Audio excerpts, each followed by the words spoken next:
Welcome to Arts and Entertainment. With Chris and Randall. I'm Chris. I'm Randall. Welcome to our show where Randall and I will discuss some aspect of popular entertainment or the arts. We'll have a spontaneous conversation. Randall, do you have any idea where a conversation ever goes? No. Well, we start with a topic. Well, we do start with a topic. I shared with you this topic last week. Can I introduce it, or do you want to introduce it? Yeah, absolutely. But before you do, I want to tease this out just a moment because we have now been doing this for a few months, and I'm really so happy whenever people comment on the show. When people comment on the show, it often inspires new episodes.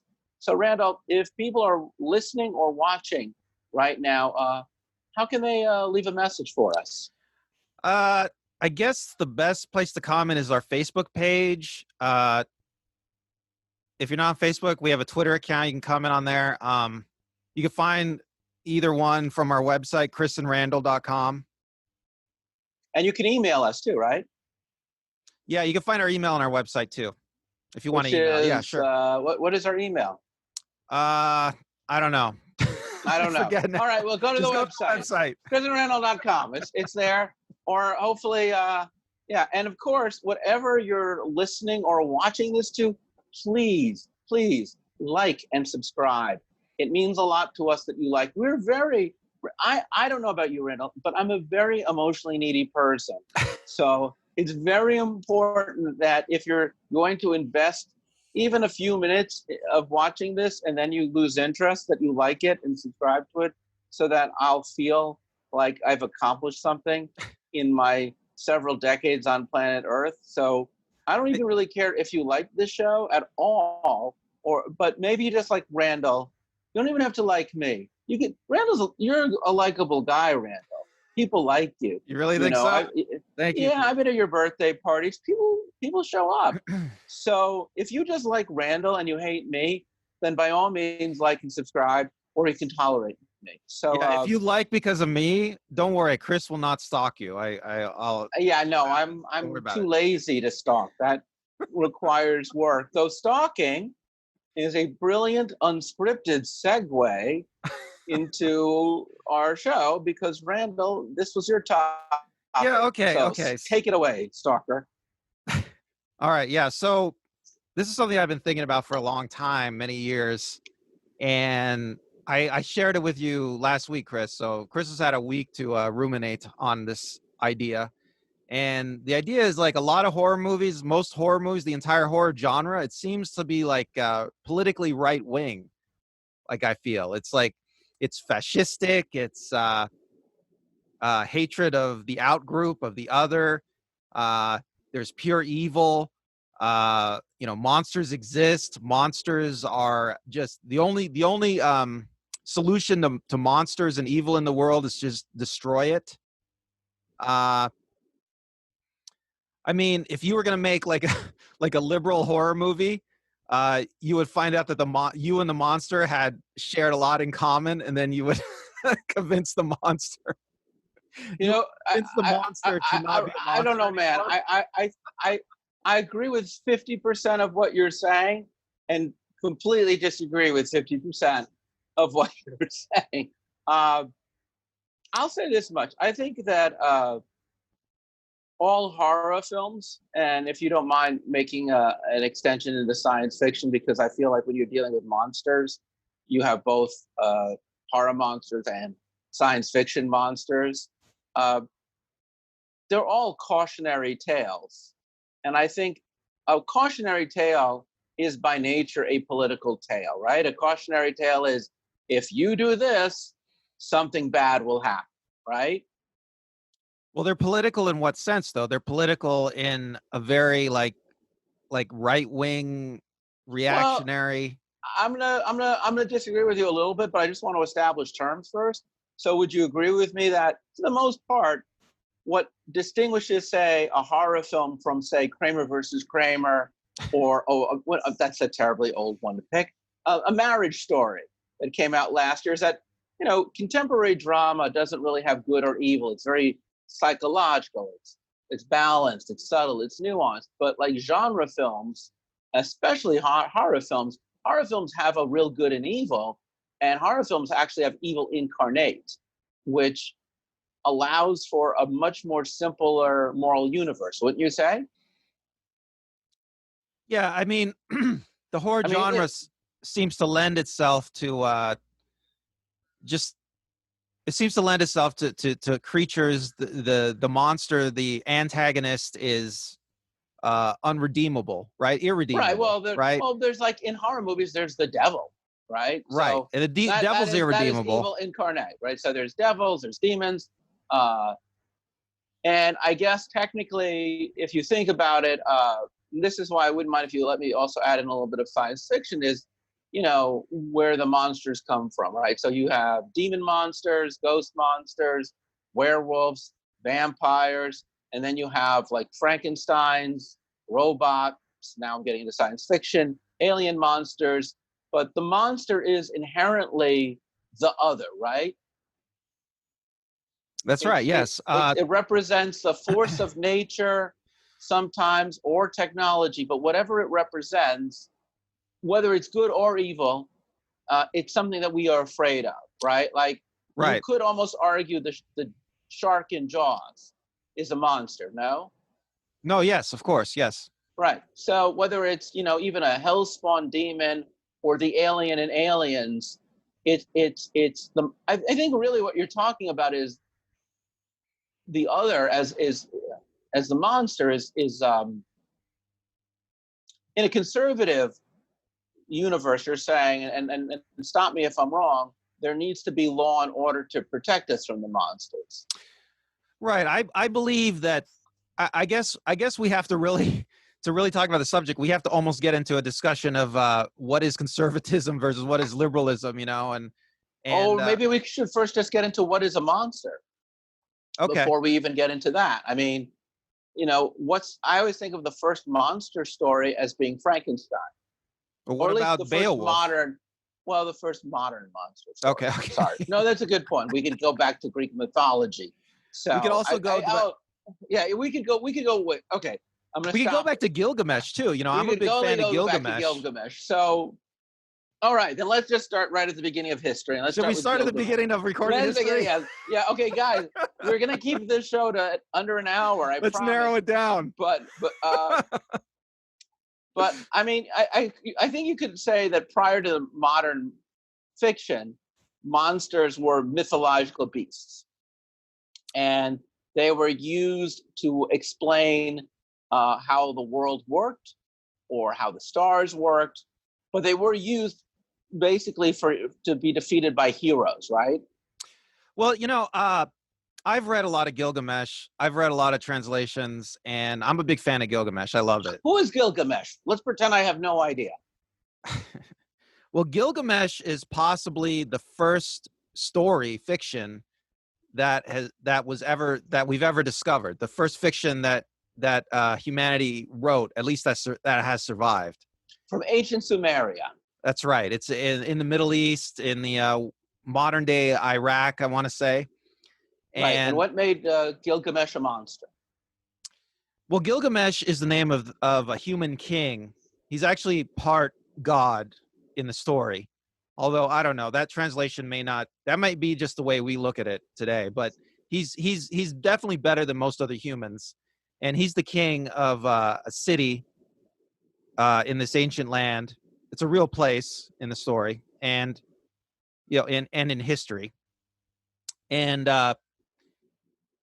he's a bad king in the story, and the people cry out to the gods to make him a better king because he's abusive, and they can't do anything about it because he's so all-powerful.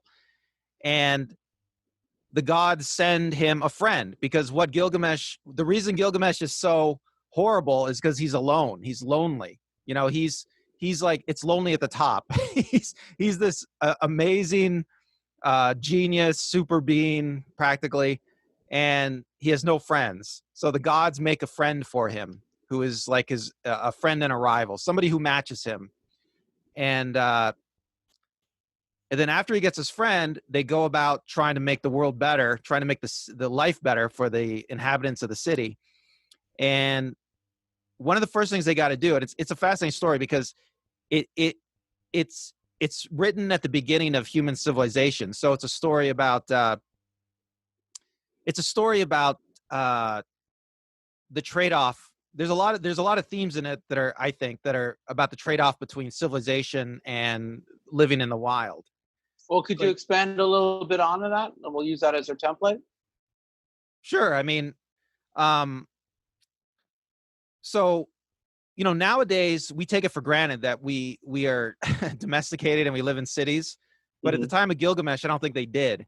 They had a real sense that they had broken from some kind of natural order and humans, and we decided to live in an urban environment and just forget about our nature, basically. And so Gilgamesh is a cautionary tale on some level about the structure of our society. Well, not if not by intent, then definitely by default. Yes. I mean, it's definitely like a story where, yes, it does question the nature of society, what makes it run. Okay, so for instance, so the first monster they face. Okay, so I mean, and this first monster, it sounds very contemporary because it's all about resource exploitation, right? So there's this ancient forest near the city, and what the humans of the city want to do is go into the forest and chop down all the trees so they can use the trees, for stuff humans use trees for, right? Burning houses, structures. But there's only one problem. There is a demigod demon creature who defends the forest from all humans. And the creature in the story, I don't think is depicted as evil. The creature just wants to defend the forest from depredation of the humans, right? Right. So that's a creature that is what I would call a force of nature monster, meaning it is what it is, and what it is what it is. It's not motivated by malice. It's simply motivated by instinct. Yeah, it's very similar to like the creatures in Alien. Right. No, which we're going to get to in a moment, because I think we're defining there's two kinds of monsters. There's the monster born of nature, and then there's the monster. I'm going to jump ahead a little bit to Beowulf. I honestly forgot the name of the monster in Beowulf. Is it Grendel? Grendel. Can you explain Beowulf a little bit? Because we're going to jump a lot because I want to get to the heart of the story. And I think the only difference between Gilgamesh to Beowulf are like the Cyclops and in the various monsters of Greek mythology, which we're pretty well familiar with. But things get very different when we get to Beowulf. So if you could just give us a brief explanation of Beowulf. Let me finish the Gilgamesh snippet here. So Gilgamesh and his buddy Enkidu, they go into the forest and they kill the creature, and then humans come in and they can chop down the whole forest now. Right. Okay. Well, that's what I'm saying. But let me just say, in that story, the creature is fearsome and powerful, and they are able to defeat it in an epic struggle. But they feel bad, for the creature's plight. They feel bad that they have to kill the creature and destroy the forest. But hey, we're humans. This is what we do. Too bad, creature. Right. Well, and then you look at, let's say, the Odyssey or the Iliad with Homer and the way that he defeats, say, the Cyclops, or any of the Greek mythologies of Hercules.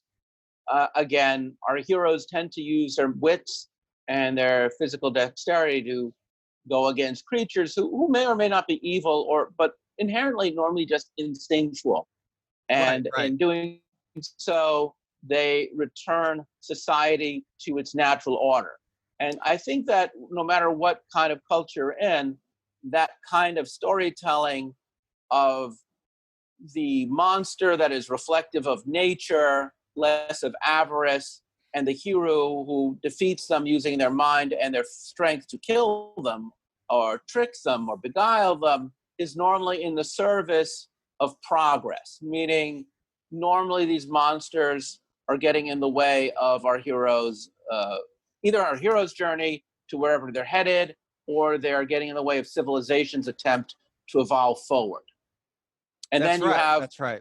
fairy tales that will. Oh no, I'm sorry, I got ahead of myself. Anyway, let's get now to Beowulf, because well, I think this is I think important. Grendel is in the same mold that you're talking about. Right.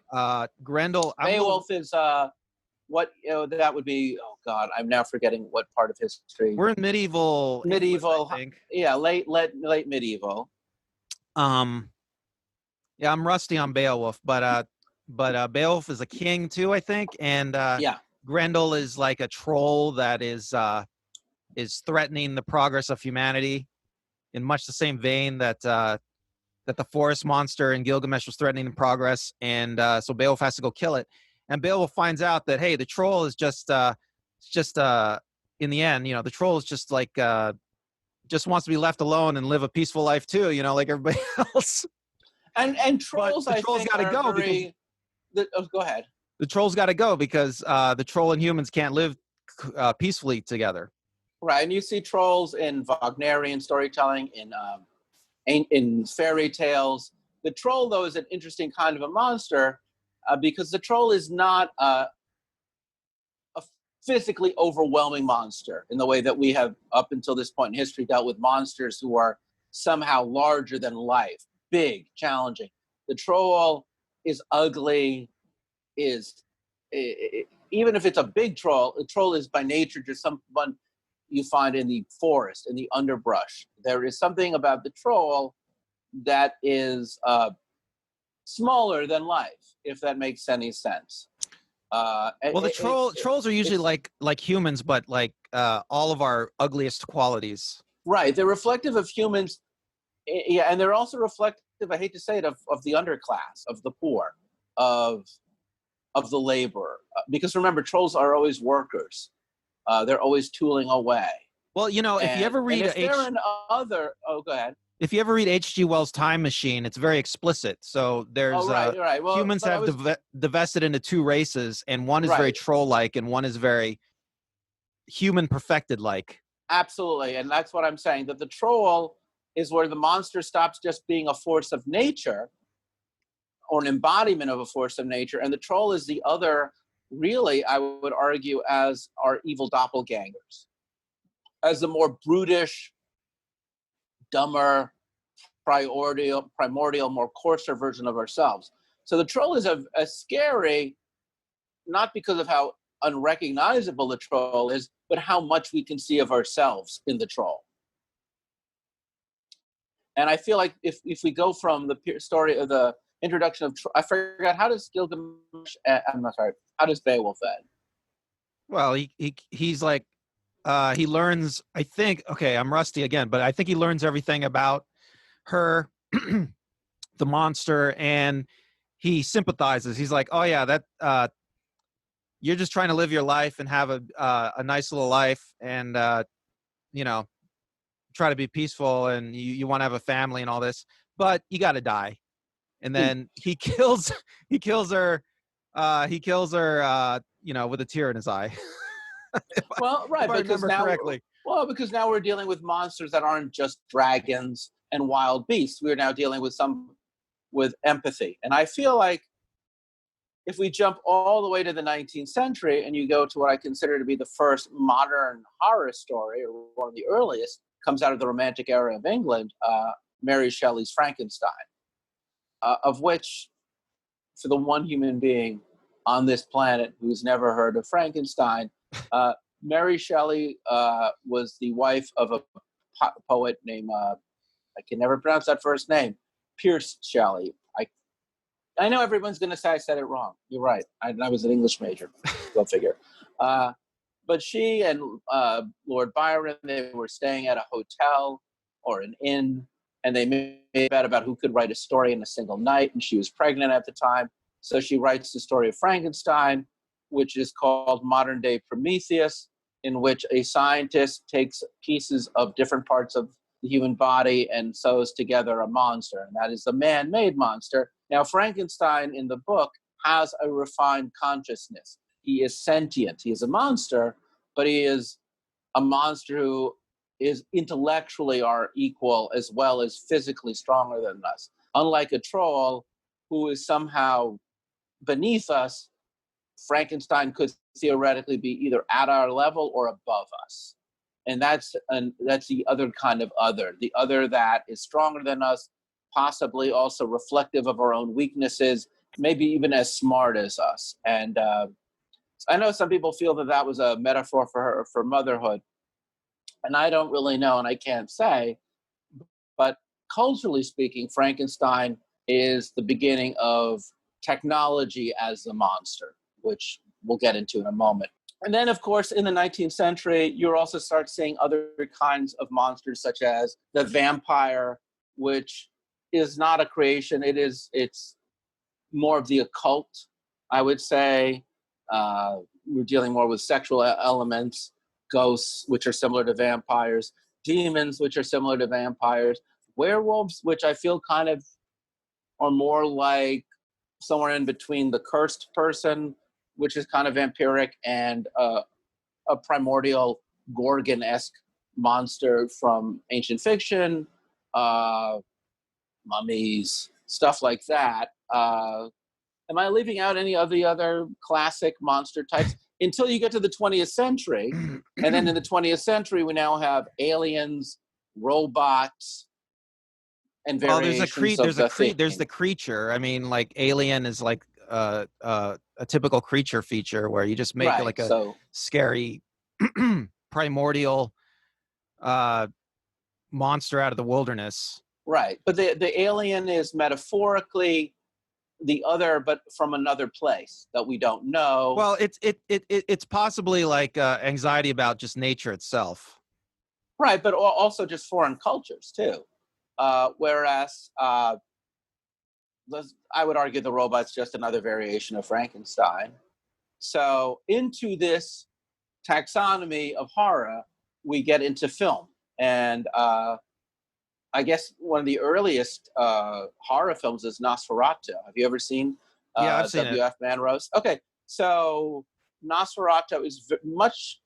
It's really not like it's not like Bram. It's closer to Bram Stoker's Dracula than the latter versions of Dracula, because in Nosferatu, the Count is very odd looking. You know, right? Yeah, it's go ahead. Yeah, it's a weird adaptation because in the book, the Count Dracula is very attractive to women, and he woos all the women, and he's suave and sophisticated. And then they make this movie that is a fairly faithful adaptation of the first third of Dracula, I would say. And Count Dracula just looks like a horrible monster. Yeah, I think it's Max Schreck or something. Yeah, I mean, it's very uncharming looking, very bestial. It was by Manro, correct? Right. And I think, he's the German expressionist. He wants, sunrise. His aesthetic is very, his visuals are sometimes metaphorical. Like his visuals are sometimes not to be taken literally. So, I mean, he's making this during the height of Weimar Germany, which is a wealthy, very decadent, modernist, progressive German society that is the audience for this film. Do you consider that film to be a conservative backlash against the liberal progressivism of Weimar Germany? I'm just curious. I mean, you could certainly make that argument. Okay, well, if you talk about the book Dracula, the conservative themes in the book are like it's xenophobia, it's fear of immigration. You know, Dracula comes to your country and he's this foreigner. And in the book, you know, he's literally still tied to his soil. Like he has to go to sleep every night in a coffin filled with the dirt of his homeland. Otherwise, he'll die. And do you feel that that's the case even in the Manro version, in the original Nosferatu? It's been a while since I've seen it, but I remember thinking when I saw it that it was very faithful to the book. Yes, it's basically that old silent Dracula. His Dracula, it depicts the first third of the book, and then it just stops. Well, some people even think that the casting of, I think it was Max Schreck, who plays Nosferatu, who has a hook nose and a very beak-like face, was fear of the Jews. Yeah, fear of the Jews. That they deliberately make him look like a stereotypical Jew of an anti-Semitic nature. That there's an anti-Semitic subtext in Nosferatu. I would have to watch it again, but I mean, I don't remember thinking that when I saw it. But you know what? The whole anti-Semitism thing that goes on in a lot of, I mean, I didn't start seeing that stuff until like maybe in my maybe even mid-30s. I don't know, because I wasn't familiar with those kind of themes. And then I'll be honest with you, I'm not saying it is. I'm just saying it's open for interpretation. There was a wonderful movie that came out about 10 years ago with Christopher Walken and John Malkovich on the making of the film, where John Malkovich played an actual vampire who plays Max Schrenk, and Walken plays Manro, and they're filming the movie Nosferatu while a vampire is playing a vampire. It's actually kind of a wonderful movie. I don't remember what it's called. I would just IMDb John Malkovich, and you'll find it, or Christopher Walken. No, the film was not particularly political, but I do feel like there is something very libertine in general about the vampire, isn't it? I mean, the vampire is right. I mean, the book makes us much more explicit, and probably the old was it Todd Browning movie? Yeah. So Dracula is suave and sophisticated. He's like royalty from another country. He's yeah. So he's cultured, and he represents decadence. In almost every version I've ever seen of Dracula is always decadent. There's something about him that is not just, it's very clear that he comes from a culture that does not share our values, whether that's in England, remember, because in England, he's always being chased by the English guy, Parker. I'm sorry, somebody's really going to have to school me. But the heroes of all the Dracula tales are English. You know, they have good English values, good conservative values that they're going to track this. And it's not just he's European, but he's Eastern European. That I think there's always been in Northern Europe both a bias against Southern Europeans and Eastern Europeans. So the otherness of Count Dracula, both from a Slavic perspective, from a sexual perspective. He's not poor, which is actually a good thing in the world of a conservative world, but his wealth makes him seem somehow that he's also vulgar, you know? Because he has so much money, he's depraved. Well, okay, in the book, it's very explicit. He is visiting everybody's women at night. He's doing things to them at night, sucking their blood in the yeah. They become beholden to him. They just sleep all day waiting for him to come by at night. So he comes to your country and he steals all your women. I mean, it's very explicit, I feel, in the book. And he uses his money to lure people in. That's right. And his castle to keep people in. Right. And another thing is the women, they're not going to have your babies anymore. Now they're going to create children of the night, which what they do is, I believe in the book, they go to graveyards, find dead children, or no, I can't remember, but they somehow turn children into vampires. And you can look at it from a historical overview. When were the Dracula movies most popular? So there's the Todd Browning films, the Bela Lugosi, the 30s and 40s is a very big time during the Depression, and then World War II. And then somewhere around the 50s, they become much campier.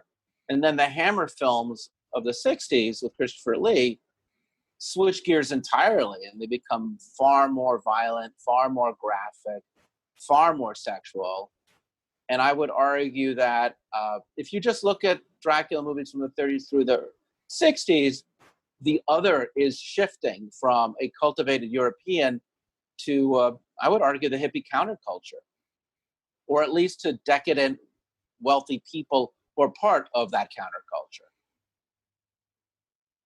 Yeah, I mean, well, a lot of people have always talk about how horror movies sometimes represent these cultural anxieties. Like a really good example is the Cold War horror movies, right? Oh, yeah. Well, before we get on to it, I just wanted to finish that one point, which is because I want to finish vampires for a moment, if you don't mind. I think that one of the reasons why you don't see a lot of popular classical Dracula movies anymore. This is the last one, I think, Coppola's remake of Nosferatu. It's because on some level, all the things, all the sexuality and all the otherness that made him so reprehensible to a more conservative time, we've outgrown. We've actually become a more progressive liberal society. So now when you see Dracula, he's rarely even the villain. You think about it. He's often a hero. Vampire movies today, the vampire is normally fighting other vampires, or what's the underworld one with you've seen them with the female actress? Yeah, right. But you know what I'm saying? I mean, vampires now are in romances. You know, Robert Pattinson played a vampire in that whole trilogy, Twilight. So, you know, it's an interesting evolution between, say, Nosferatu and Twilight, because between Nosferatu, it was this disgusting other that was terrible. And by the time you get to the character from Twilight, I never read Twilight, so I can't remember a very pretentious name of the character in the movie. But when you get now, they've got all the way from being the outsider to being essentially a cliched outsider that every teen can relate to, because it's the outsider that all teens feel. So now there's absolutely, I would argue, it's basically now a part of the model of a conservative value, you know, or at least, you know what I'm saying? I mean, yeah, that's a really interesting point. You can definitely look at vampire movies throughout the years, and you can see that at some point, and I think you're right to like really nail Bram Stoker's Dracula that Coppola made in the 90s, to really nail that at the moment where nobody cared about the fear that vampires are supposed to represent anymore. Yeah, and therefore it just became camp. Right. If you watch and Bram not Stoker's like camp like in a good way, it became camp in a bad way. Yeah, if you watch Bram Stoker's Dracula, it's like you. I mean, what's the horror of Dracula exactly? You know, it's hard to figure it out. You know, I mean, it's just like it just becomes a like an epic costume drama. In fact, I'll even go one further and say now the best vampire stories for me are like What We Do in the Shadows, which is originally a Taika Waititi comedy, now an FX TV series. Now vampires are really just comedic figures. You know, I remember when I was a kid, there was the one with Love at First Bite with Alan Hamilton as the sexy Count Dracula. Yeah, I mean now, yeah, they only work in comedy, I would argue at this point, because it's very hard to even feel threatened by what the otherness that vampires represent anymore. Yeah, I mean, it is strange that I mean, there are still a lot of people that have like immigration anxieties, but maybe it's the zombie movie that has taken over. I think so, and I think, and let's do that, because let's go from. We'll get to the one that you mentioned before, but I feel like the zombie has always kind of been tracked with the vampire, right? Because zombies were even the people who follow the vampire. The zombie is the undead, just like the vampire. But I believe the difference between the vampires and zombies is that zombies don't have a brain of their own. Right. I mean, zombies are usually enslaved to somebody, or they are instinctual and animalistic. And in that sense, I feel that the zombie is a lot closer to a troll. It's back to that troll. It's back to that troll-like character that are the people in our own world, but somehow we feel we're above them. The grunts. Yeah, you know, but you know, it's funny you should say that, because the zombie really epitomizes that way better, right? Because we know for a fact. I mean, because in most of the troll stories, the troll is at least a sentient being on our level, right? Yes. But in the zombie stories, it is made abundantly explicit, right? It's super explicit that the zombie is not on our level. Yes. And the zombie is just is barely above an object, and is something that you can just kill with no moral, ethical compunctions. And zombies are often rarely dangerous unless they become large in number. And trolls, we often really think of them as being most dangerous when they're large in number. Whereas a vampire is the other, I would argue, but much more as an individualistic other. And in that sense, a vampire is even closer to Gilgamesh, the monsters that he would fight, because at least they had their own agency. Whereas the troll and a zombie is just part of a collective.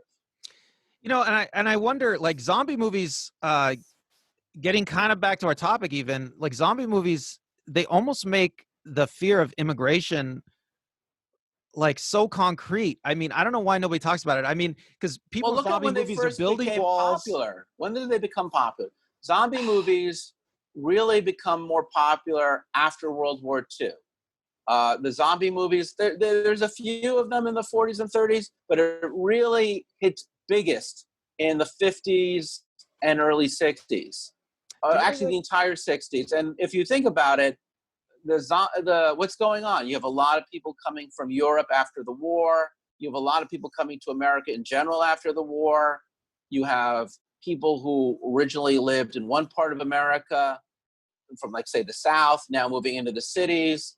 I mean, the zombie really is, the popularity of the zombie, I would argue, is concurrent with the popularity of people migrating into the American cities or migrating to the American nation. Yeah, so you see it, right? I mean, I'm not crazy, right? Well, at least the zombies of the late 40s to the late 60s, I definitely feel were the metaphor of the other who's coming to America or coming to the city or coming to our suburbs. And it's always a group. Zombies are a collective. So right. A vampire is, that's an ugly person of European values. That is a sexual libertine. But a zombie is stupid, coarse, vulgar, and always comes in a pack. They're a large group of the unwashed. They are, yeah, exactly. They are beneath us. They will never be us. They will always be beneath us, right? And the way that you defeat a vampire involves actually meeting the vampire where they're at. That's why you always had these great English actors who would play both the hero and the villain pursuing the Count, because you wanted somebody who was as cultivated and as smart as the Count to match wit for wit. But zombies are beneath us. We destroy zombies simply through blunt violence. You can cut their heads off. I honestly want to, you know where I'm going with this, don't you? No, I do not. Go on. Oh, okay. So we're going to cover the entire Richard Matheson, Omega Man, Last Man on Earth, Right. Because I really feel like nothing really answers the whole question of cultural paranoia than to look at the whole I Am Legend from the Matheson novel, the 1965 Vincent Price, Last Man on Earth, the 1975 Omega Man, and then the early 20th century. Can I just interrupt you for a minute? Yeah, I want to put in a warning. If you have not read the book I Am Legend, just stop listening and go read it, then come back, because and if you haven't seen, we're going to ruin it for you. We're going to spoil the heck out of all of them, because I swear to God, I don't think anything we could talk about would so better really nail this idea of cultural paranoia better than this. And I do want to say, I don't believe that these are inherently conservative films. I actually would argue, Randall, these are some of the most liberal, socially progressive horror films ever made, or stories ever made. You mean the ones based on I Am Legend? Yes, because they really kind of go at very hard. There's nothing in it's totally by intent and not by default. So first, let's just talk about the story that they're all based on, which is a late 1950s, I think it's late 50s, early 60s novella. It's about 140 pages, written by Richard Matheson. Richard Matheson was a science fiction writer whose career went from the 50s to the early 70s. You would probably know him best for writing for The Twilight Zone. He wrote some of the very best episodes. The one that I'm thinking of, the one is where William Shatner is on a plane, and he's in the plane and he sees a gremlin hanging off the wing. Yeah.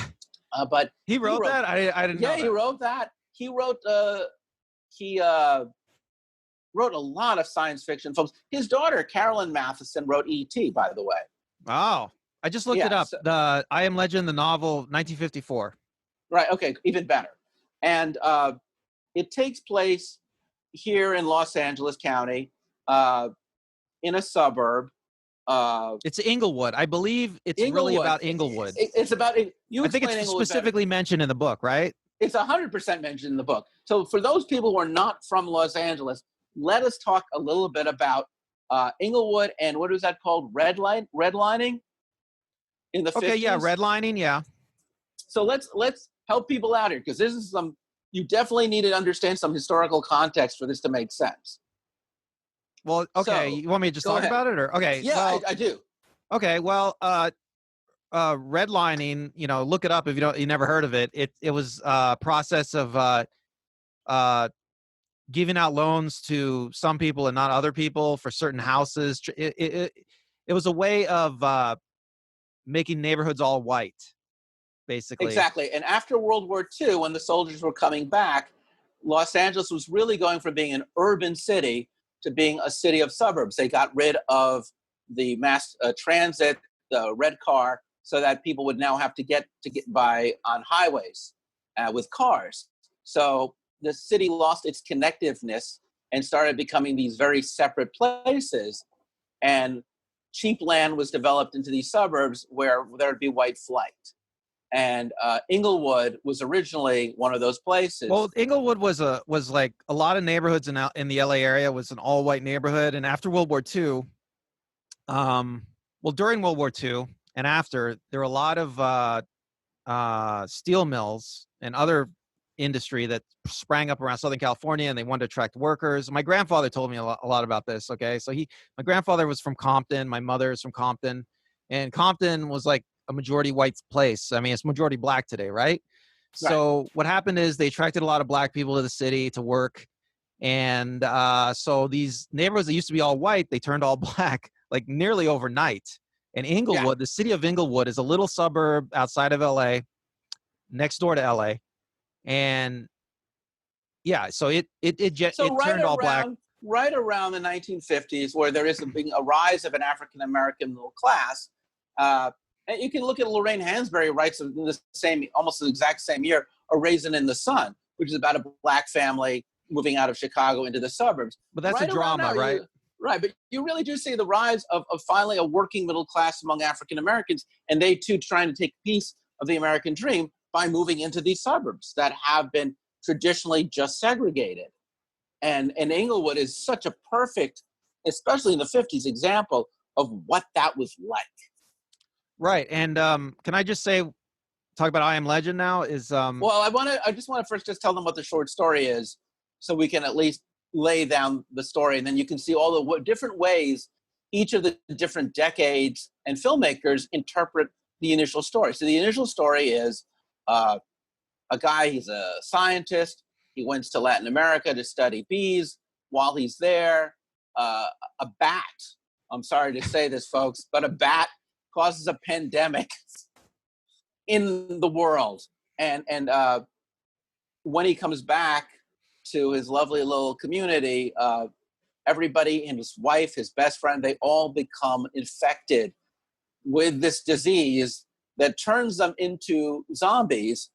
But not only are they flesh-eating zombies, but the thing that is very unique in the story is they're still sentient. They can still speak. They still have a memory of who they were before they were zombies. They're now zombies. They're proud and happy to be zombies. They want the character who is played, I can't remember the name of the hero. They want our hero. Do you remember the name of the hero? No, I don't. I can look it up if you want. All right, go ahead. They want the hero, the man of science, to come join them. And he has barricaded himself. Robert Neville. He's barricaded himself. They don't go out in the daytime. So in the daytime, he goes and rummage. Oh God, this is painfully like what life is like during this recording. Rummaging for food in supermarkets. And then he has to get home by nightfall and barricade his house because they will come knocking at his door. And he becomes very good at killing these zombies. excellent at killing these zombies, to the point where, spoiler, he eventually has to take the second part away because you do this always better than I do. The ending. Okay, well, yeah, this is one of the greatest horror novel stories of all time because he does turn it around, and I'll tell you what happens. So, and are they zombies or are they vampires in the book? I can't remember, but they're zombie vampires because they do eat flesh, and they do have a hive mind, and he kills them like you would kill zombies, unless like you kill vampires. But like vampires, they do have a vampire's intellect. Well, anyway, I think they're more like vampires, and they sleep during the day. Yeah, so that's true. So they're a crossbreed. You're right. He develops a plan where he goes around during the day, and I think he uses a wooden stake, and he just stakes them all during the day. He goes into mass houses. Slaughter, yeah. He goes into houses, and he sees like a whole like vampire zombie family sleeping there, and he just slaughters them all, kids, adults, everybody, and slowly, civilization crumbles, and everybody gets infected except for him. He meets a girl who is like him.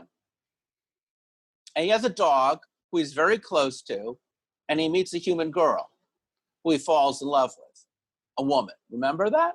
Right, but doesn't he find out that the human girl is actually just a zombie vampire spy, and she was sent to figure out what his deal was, why he's so evil? And his dog dies. Right, because here's the twist. Here's the twist. This is why this is the greatest book of all time, and we're ruining it for you if you haven't read. You should just read it, okay? Yeah. Because the whole book, he's talking, it's a zombie vampire invasion, and he's trying to save civilization. He's killing them, as many as he can. He's trying to stem the tide, the zombie tide. And at the end, they catch him, and they throw him in prison. And he finds out when he's there that they have not lost their sentience. They're still just as human as he is. They still have the same feelings, the same memories. It's just that now their physical bodies have been altered. And while he's in prison awaiting his trial, they're going to put him on trial. They're going to put him on trial. He finds out that they're rebuilding civilization, and they consider him the worst monster in the history of humanity because he goes around during their night and just kills them all in their sleep because he's an ass. And they give him the opportunity, I believe, to kill himself. Right, and he does. He does because he feels like he feels so horrible about it. So it's kind of like, feels so bad. So it's a really, I apologize because it's such a great story, and it really sums up, from a liberal perspective, a socially conscious writer like Matheson, what it is like to live in the 50s and what it is like to the way that African Americans are being treated. And what is it like to think you're on the side of, not the monster, the other is the monster. But no, the other's not the monster, the person going after the monster. It's brilliant. And about 10 years later, the very first film version of this is made in Italy very cheaply with Vincent Price. Neville is still a scientist, very much a gentleman, very refined, as almost every Vincent Price character is always. That's true to the book. He's very refined in the book, right? Very refined. Intelligent. He's still in his late 30s, early 40s. The monsters are still articulate. The monsters are his wife and his neighbor. He still lives in Los Angeles. The dog is still there. The dog dies. It's still one of the most heart-rendering things in the storyline. And he does meet a woman. He does fall in love. And in the difference in that version is, and it's very little, it's almost exactly like the book, is the final scene happens in a church where he is actually, you find out that the woman is a human, and he is killed by a bunch of humans in the church because they've come to like a peace accord with these articulate zombie vampire people. And he was the great threat that gets in the way. And in a weird way, you could almost argue that they go from being about housing to almost being about the Cold War. And that really he now represents almost a hawkish mentality that gets in the way of peace. Because what's going on in the 60s at that time is much more about that in the Vietnam War and what's going on with communism in general and people trying to fight. He becomes more of that totem, and it works very well. You've seen it, right? It's been a long time since I've seen it, but yeah, I saw it a long time. But it's definitely less about race and much more about ideology. It's a much more political film dealing with that era. And again, the look of betrayal when he finds that out, it's heartbreaking. He's still a very sensitive, warm guy. Now we jump. Go ahead. Well, I just want to say, so I Am Legend is kind of like Beowulf if Beowulf had encountered Grendel and heard Grendel's sob story and then just killed himself instead of Exactly. So now we jump 10 more years to Omega Man, starring Charlton Heston. And his Neville, I believe, was an astronaut who came back to Earth. I cannot remember now. I'm a little scratchy. Oh yeah, and he's living in a high-rise apartment, right? In San Francisco, but I think it's filmed in LA. I'm not as clear. Do you remember? And there's been a nuclear war. I think there was a nuclear war. There has been a nuclear war. He holds up in his apartment. He's trying to not, and most people are all like weird mutants. Right. Now this time the radiation mutants, they wear shrouds. They definitely look like hippies or Black Panthers. It's pretty damn clear at this point they're the counterculture folks. You know, they're the cultists. They're the Manson family. They're the Black they're Panthers. Weird. They have a weird religious They're cult. clearly all that's wrong with the 60s and early 70s in cloaks. You know. And what? How the does leader it end? is albino. The leader is albino. Now, once again, you have the dog. Once again, the strongest emotional relationship is the dog. Heston does not play an effete Vincent Price character. Heston plays the only kind of character he knows, which is this kind of weird cowboy, smartass, Eastwood-esque, stick it to the system guy. Right. He's from my cold dead hands. That's like pure Heston right there. But he's such an anti-institutionalist as well. He is a rugged individual. Everything he does is straight up cowboy. And this movie is no exception. When he is taking them down, he is taking them down cowboy style. This is not like in the other two books where you have a sensitive, cultured man killing out of fear. This is a guy who's just straight up slaughtering the bad Indians, the bad actors. I mean, you could almost see this, though Heston is not this way. It's almost a conservative version. You know what I'm saying?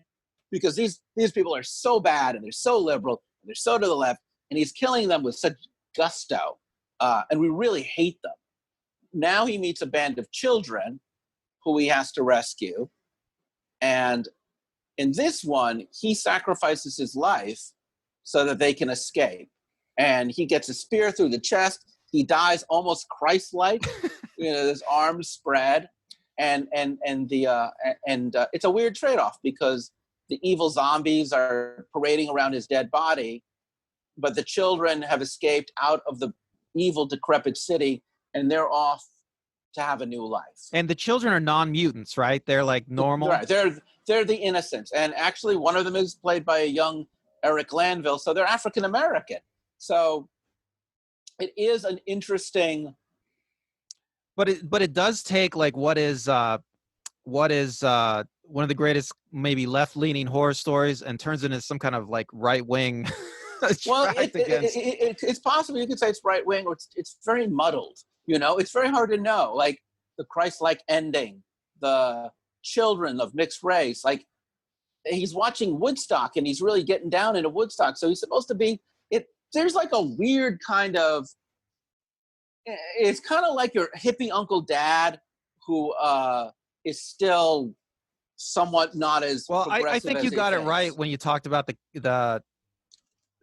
the people being hippies. I mean, like the kids. I think their race is a red herring. I mean, I don't think it's that. Well, no, the race is there. I think the race is very deliberative to let the audience know that that what's going on is that the filmmakers do believe in equality among the races. They're progressive liberal types, but the hippie kids, they're still not good. You know what I'm saying? it's an argument from the middle, is what I would say. You know, where it's almost like, well, we don't want you to go all the way out, but we're not also going all the way in. It's the 40-year-old's answer to what's going on in the world at the time. You know, it's the institutional liberals. Well, Heston in that movie is very much like the old man yelling at the kids to get off his lawn. You know. Well, but no, because he's a liberal dude. I mean, they go out of their way. So no, in that sense, you don't he think is so? liberal. No, he's watching frickin' Woodstock and jamming away. And they do have, you know, African-American kids, which I have to admit, even in the early 70s, that's a big statement when you have them as the innocents. Big fucking statement in that period. So it's very clear that their intention is not at all conservative, except to demonize the hippies, which is, it's definitely a very weird kind of middle ground. And now let's jump to the last one, which is can you look up what year it came out? Because I'm forgetting. The Will Smith one? Yeah. 2007. All right. And that's really the closest we have to the modern era. So okay, go for it, please. Okay, can I just say, like, I remember before this movie came out, like, you know, this book is famous in like underground cultists. Like, it's a cult classic, right? This book. I mean, I don't know why, but a lot of people don't know about it. But so when this movie was about to come out, you know, all the fanboys were talking about how, like, they hope that they don't change the ending like they always do whenever they adapt this thing, and because the ending is the whole point of the book, right? And, well, but there's so many choices they make in this film version besides the ending that are really worth talking about. Okay, fine, but let me finish what I'm going to say. Okay. So Will Smith, I remember he was doing interviews and talking about how I think he was executive producer on this. He was talking about, maybe I'm wrong about that, but anyway, he was talking about how they're not going to change the ending. They're not going to do it because Will Smith loves legend. I know where you're going with this. He's a star. Yeah. He's a star too. But I guess what happened was they made the movie with an ending very similar to the book, and then test audiences hated it. Yeah. So they reshot the ending to be completely the opposite of the message of the book. Well, yeah, but piece of that way. But if you could get it on DVD, man, when it came out on DVD, you could watch the original ending. And I think I've seen the original ending. Third ending that you could watch on the DVD, which they tried out too with test audiences. But anyway, go ahead, Chris. Well, everything you're saying is great. I just wish you had said it after we got into the film, because there's a lot of big freaking differences in this movie besides the ending. Number one, no longer does this take place in the state of California. This takes place in New York City. Number two, now you have an African-American as the hero. And it is as different as Heston is from Vincent Price, is as different as Will Smith. It is very much a Will Smith hero. And I'm going to be really nice about saying this is not like he's going, I think he does say, oh, hell no, at some point. But, I mean, it's a great performance. All three of these movies, I've actually forgotten, spend the first act with just the actor by himself being profoundly lonely. Again, there is the dog. Again, this time we do see the flashback. It's neither a nuclear war. I think it's still a pandemic, but I can't remember. Yeah, I think it's a pandemic. I can't remember. We know he had a wife, and I think he even had a kid. The neighbor is gone. But it's still, again, and they're roughly the same. Age-wise, we're dealing with middle-aged men. And again, he is a scientist, I think.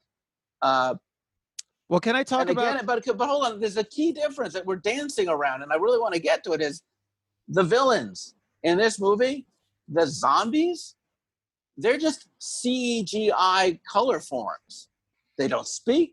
They have no point of view. They do not articulate. They are just literally an FX. They're just VFX. They're just a visual effects of a black streak that comes and goes. Right. So in a lot of ways, this is a typical zombie movie of the era. And I really think, and this is something I didn't bring up. I think it's worse than a zombie movie of the era. It's not even a zombie movie because a zombie has texture. These are just shapes. You know what I'm saying? Right. Because of the CGI, because of the CG you're talking about. Color forms. These things are so devoid of any texture or tone, that they're the most dehumanized zombies of all time. Right. It's the most. Yeah. It's actually, in one sense, I guess you could theoretically say it's the best version of a zombie, because every element of humanity has been extracted from the zombie. Every element, and mind you, you still has and in that sense, antithetical to the theme of the book, by the way. And yet, in this movie version, unlike any other version, he's searching for a cure for the zombies to restore them to their humanity. He's not. Well, he is in the book too. But that's right. But in this time, they play it up more. Again, the dog is still there, but you're actually right. He is. But this time, in the ending that they do end up going in with, the book, the cure is key to the storyline. In the book, he's searching for a cure, whatever. But in the book, they have not really lost their humanity. Right. But he is not able to see that because of their physical changes.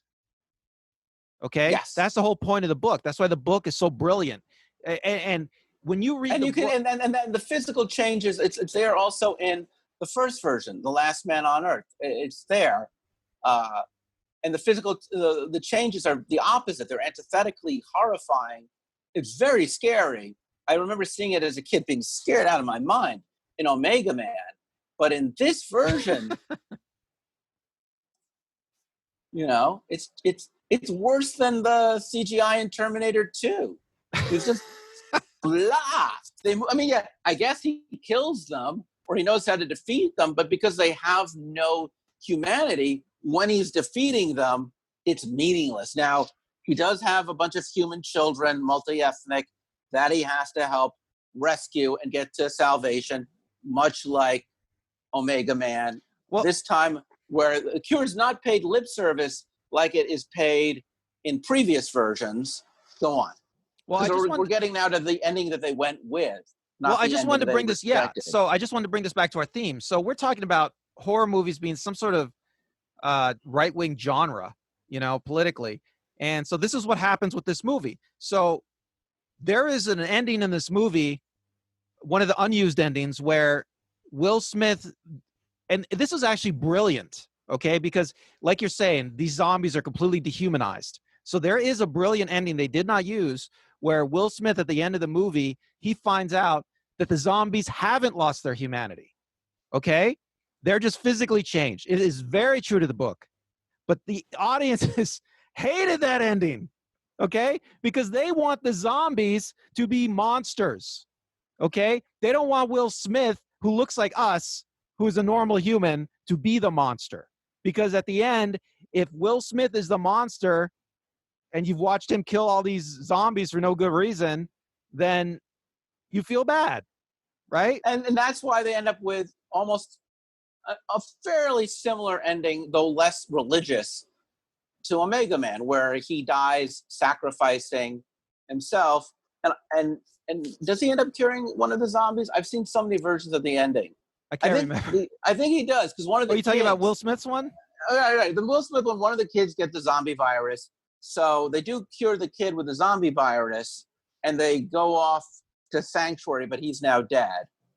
But it's a very split down the middle. Like, oh, if the kid gets it, well, now I can cure the kid who should not become a zombie. But Will Smith still dies, sacrificing himself.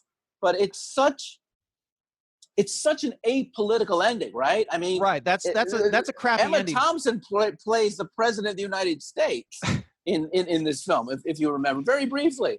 Who's English and a woman? I don't know. But my point is, it's very clear that the society that has fallen apart was a good society. The society that is going to be reformed at the end, that you see the. Wait, Chris, you're breaking up. Is a good. The society that broke down in the film is a good society. The society that will be reformed by the children and the people they get to at the sanctuary is a good society. But he doesn't really live in a society at all when he's just fighting these CGI monsters. It really just becomes, I would argue, a New York City man versus dystopia movie, And it says And at this point in history, 2007 is an odd year because Bush is president, Obama is about to become president. The economy is actually pretty good right now. It's a very comfortable, middle of the road, middle class time in America. We're now a little bit distant from 9/11. Stocks are doing well, jobs are doing well. It's a very comfortable world with very little. It's far from the 50s and 60s as possible.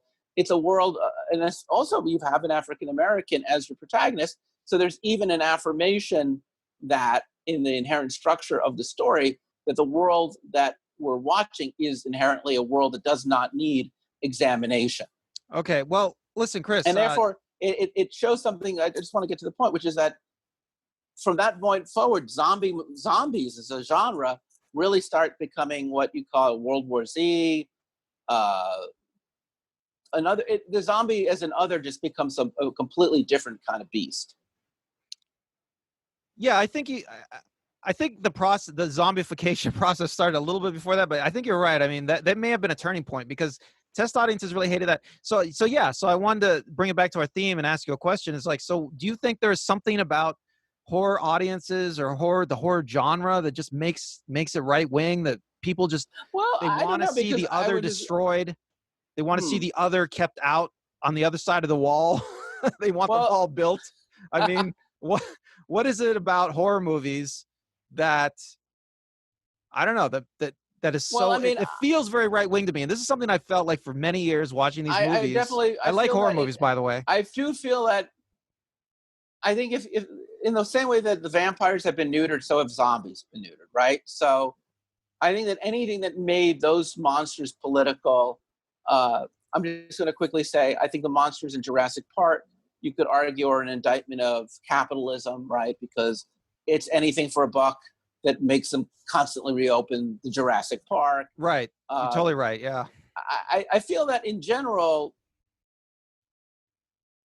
I'm not going to say it's conservatism, like cultural conservatism, like someone who believes in traditional values. But I do believe that because film is, at the end of the day, in service of serving the largest audience possible, and is in itself an act of capitalism. It's made by studios to sell popcorn, and we're living in an era where dissent, it's middle grounded. You know what I'm saying? Yeah, you can say certain things. There's certain things we all agree are wrong socially, but no one wants to talk about economic issues in our era, and you're not allowed to in film. So yeah, I do feel that what has been an open genre where I feel like you can make liberal films. I think of the monster films of the 50s and 60s that were all cautionary tales about nuclear testing. I think about the sci-fi dystopias of the 70s and 80s that were all cautionary tales about the Cold War. All of that stuff I think is much harder to make today because I feel that we are living in a much more capitalist, in that sense, conservative capitalist society that just does not allow for social criticism in its films. And yet, at the same time, someone like the one who made Us. Jordan Peele, thank you, is doing the opposite. I would argue Us and Get Out are throwback films. These are political films.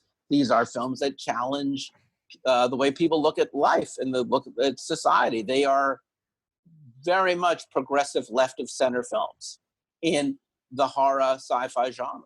Well, see, that's the interesting thing I found about Get Out, because, I heard a lot of hype about it before it came out, and I watch it and I find it very right wing too. I mean, Really? Yes, because I haven't seen Get Out. I have seen Us, and I find it just the opposite. I find that to be very, I very find much, Us to be politically neutral, but maybe I'm wrong about that. Oh, no. In fact, I think I read somewhere it's really about class. It's really about a class distinction more than it's about race distinction. Or it's about class distinction within race, which is something almost never discussed. You might be right, but I'd have to watch it again. But Get Out, I was struck by it seems like it's a nearly a black separatist movie, like you can't trust white people, all the white people in the world. That would not be a conservative view, though, right? That's not a. I feel that is a conservative view. Well, that's a rather idiosyncratic take. But most of us would say that is a political take that is at least to the left as opposed to the right. I don't know. I think any kind of idea of ethnic separatism. Be you don't think ethnic separatism is conservative? I think it is. I think that you're the first person to ever say that about that film. I mean, acknowledge. I may be, but acknowledge. Does it make me wrong? Acknowledge on the face that is a horror film, which is trying to deliberately express a political point of view that challenges the establishment. What's the political point of view it expresses? You saw the film. You tell me. You just said it. Yeah, I would say you can't trust white people. Well, that challenges establishment, right? That's a view that it's challenging the belief that we all can get along well, that we all are just one big. Well, that's family. A right-wing idea. No, that's extremely right-wing. Please, seriously, take a moment. Take the moment on this one. All right, that's the whole point. Is what I'm saying is that horror films and sci-fi horror films, which have, in the 50s, they have always, during some of the most culturally repressive times, they have allowed artists to subtextually express dissent in times where you couldn't. And you don't see that. I find, like, mean, my point is, movies are the opposite to me. The Purge movies are horrible films because they're not really expressing any kind of thing subversive in them. They're really just saying, hey, look, if you don't have cops, everyone's going to kill each other. So isn't it subversive to know that people left unchecked are going to be a-holes? No, not really. That's the conservatives' argument. Exactly. That's another, I would totally agree with that. But I do feel like a film like Us, or from what I can tell from what I've read about Get Out, it's the opposite. It is at least challenging the established norms which govern film, which are inherently conservative. Film is commercial cinema is conservative by default. I agree with you. I think that most movies, if they're political, they tend to be right of center, at the very least. I believe there's very few. At least they uphold the values of capitalism and of whatever the middle ground of our value system are at any time. I'm not saying, by the way, it's wrong to be conservative. I'm not saying it's wrong to have values to the middle. I'm not saying everybody on the left is right. I'm just saying that if there is a ethos in commercial cinema in the modern age of 2020, that ethos is very much pro-free market, very much pro certain kind of liberal social values up to a point. But the key in any of these things is that the society we live in is the society we need to preserve, not take apart. And that's, I think, what you're saying in horror films in general, right? Is that you need an order. You need to bring order to chaos. Okay, yes, I would agree. I would say that my argument would be that horror movies seem to be even more right-wing, more they push those ideas even more farther to the right. The ideas you just think expressed. So then more than, say, criminal films, movies about cops and robbers? Oh, yes, because, like, look at The Purge. I mean, for a couple of days, the cops aren't enough, Chris. The cops aren't enough. For a couple of days, we need to let average citizens go out and destroy all the criminals because without any laws, because the laws are holding us back from purging the bad elements of civilization, Chris. And I do think of The Purge more as a horror genre or subgenre of horror than I see it as an action film, though I guess it kind of crosses in both directions. But yeah, I do feel like you're onto something in general that I think, historically speaking, the nature of films about ghosts or the occult or monsters always posits an ultimate good and an ultimate evil. And anytime you're dealing with good versus evil, you are going to go to the most traditional set of values of what we consider to be good versus what we consider to be evil. Right. Can I just say... And again, I just want to be really clear to people who are watching, I am not saying there's anything wrong with that at all. I'm just saying that you're making an argument for what is good versus what is evil, and you're very clearly defining those principles. And in some genres, and I definitely feel this is true in contemporary drama and comedy, you don't have moral, well, I'll leave comedy alone, but in contemporary drama, you don't have moral exactitudes. in contemporary drama, whether it's theater or novels or film, you have shades of gray. And in horror, you do not have shades of gray. And that is why I just want to circle back so people understand what we're trying to say by conservative. I'm just saying we're dealing with a much more values-laden structure where the values that are being discussed are the most traditionally agreed upon values of what is good and evil, what is right and wrong, that is agreed to historically over a long period of time by what I would call the mainstream. Right. Okay. So 2 things. So, yeah, comedy is a genre. I think a lot of comedy comes out of the ambiguities, okay, of our life, our daily lives, of politics. So that's why also comedy satirical too. So comedy almost attacks established values. So comedy, whether comedy affirms or not affirms, is much more, as you say, much more ambiguous. Okay. And the other thing is like the horror genre, I think that maybe it's the nature of the genre, okay? Because what's more horrifying, that the monster's just like us, or that it's the ultimate evil and we got to kill it?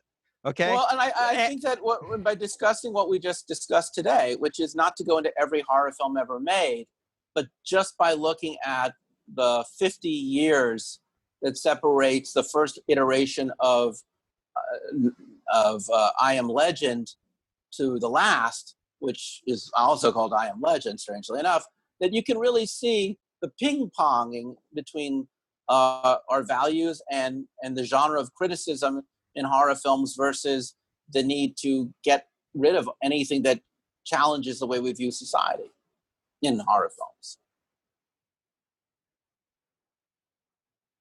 Wouldn't you agree? Well, say it again a different way. I'm not sure I follow. I just said the whole point of having spent all that time talking about Richard Matheson's I Am Legend and its evolution through Vincent Price and through the 60s and 70s and 2007 is to show the critical nature of that work got diluted over time into something that is much more an affirmation of agreed upon values, to the point that when they even use a traditional ending of it, the audience doesn't even know how to relate. Yeah, I mean, it could be that horror audiences, you know, and the modern horror movie really, I think it starts in the late 70s. And so it could be horror audiences, they've now become accustomed to a certain type of narrative. And if they don't get it, they're pissed off, you know, they don't like it, you know? So maybe that's really what it comes down to. I mean, I did think the movie Us made a lot of money, did well with critics, did well at the box office. Whether or not that is the next iteration of what we can expect, which is the kind of horror movies that came out of the 70s that questioned our society, or whether that's just a blip and we'll continue to watch teenage vampires and random zombies, I guess we're at a turning point, and we'll never know.